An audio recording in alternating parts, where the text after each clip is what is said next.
कि वहाँ पर वो कमरे ले सकें किराए का, और इसलिए वो रोज़ पैदल जाते थे मुक्तापुर स्टेशन, फिर वापस आते थे। तो 24 किलोमीटर उनको पर डे जाते थे। और शुरुआती जीवन में बताऊँ, बर्खास्त आंदोलन बिहार में चल रहा था, किसानों को लेकर के भूमि सुधार आंदोलन था।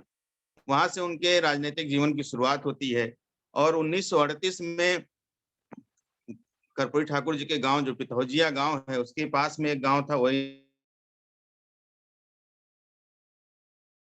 अतिथि के रूप में मुख्य अतिथि क्या, वहाँ पे किसान जो नेता थे, आचार्य नरेंद्र देव अ, आए हुए थे, और इनकी उत्सुकता को देखते हुए, कर्पूरी ठाकुर जी की उत्सुकता को देखते हुए, उन्होंने इनका भाषण कराया था।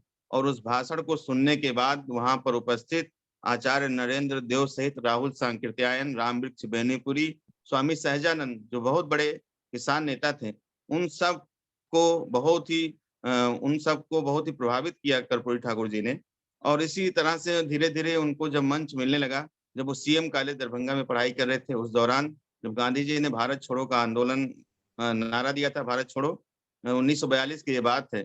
उस समय कर्पूरी ठाकुर जी के नेतृत्व में बहुत विशाल सभा हुई थी उनके कॉलेज में, और उन्होंने जो आह्वान किया था देश को लेकर के, उससे भी बहुत सारे उनको प्रसिद्धि मिली थी। और उनके ओजस्वी वचनों से बहुत सारे मतलब छात्रों ने बढ़ चढ़ कर के उस आंदोलन में हिस्सा लिया था। वह स्वयं अपने कॉलेज की पढ़ाई छोड़ करके और स्वतंत्रता आंदोलन में कूद पड़े थे।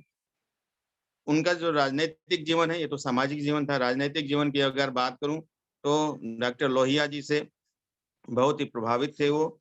और जो संसोपा थी, संयुक्त सोशलिस्ट पार्टी, 1952 में पहली बार वो ताजपुर विधानसभा से विधायक हुए, और आजीवन आजीवन कभी भी उन्होंने विधानसभा का चुनाव नहीं हारा। लगभग 5-6 बार वो विधायक हुए थे ताजपुर से। और लोकसभा सदस्य भी चुने गए थे।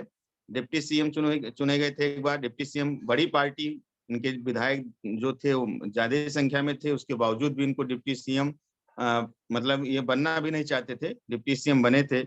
और 2-2 बार मुख्यमंत्री बने थे। और किताबों में ये सब ऐसा नहीं कि एक भी शब्द मैं अपने मन से नहीं, भीम सिंह और आप देखिए अभी जो उपसभापति हैं राज्यसभा के हरिवंश सिंह जी, उन्होंने भूमिका लिखी है इसकी। इन सब किताबों में इनके एक-एक लाइन उन्हीं का मैं बोल रहा हूँ। और नरेंद्र पाठक जी, एक पुस्तक इन्होंने भी लिखी है, कर्पूरी ठाकुर और समाजवाद।